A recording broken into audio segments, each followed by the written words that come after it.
আপনার যদি ভিশন মানে থাকে যে আমাদের তো গ্রোথ হইতে হবে, আমাদের জনসংখ্যা বহুল দেশ, এই দেশে করতে মানে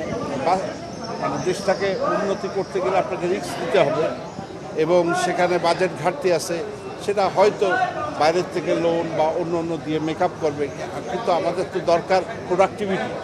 আমাদের তো প্রোডাক্টিভিটি গ্রোথ দরকার, জিডিপি গ্রোথ দরকার, কর্মসংস্থান দরকার। সেই ক্ষেত্রে আমার মনে হয় যে বাজেটের যে চেষ্টা করা হয়েছে সম্মিলিত এক সাইডে মানে সোশ্যাল ইস্যুগুলো নিয়ে এসে ধরো সামাজিক নিরাপত্তা, সেই সাথে সুদূর প্রসারী এই ইয়াং জেনারেশন থেকে দক্ষ করা এবং কর্মসংস্থান এবং নতুন নতুন ক্রিয়েটিভ আইডিয়া নিয়ে নতুন নতুন ইন্ডাস্ট্রি যাতে মানুষ করে, সেই সমস্ত বিষয় নিয়ে আসছে বাজেটে, উইচ ইজ ভেরি পজিটিভ।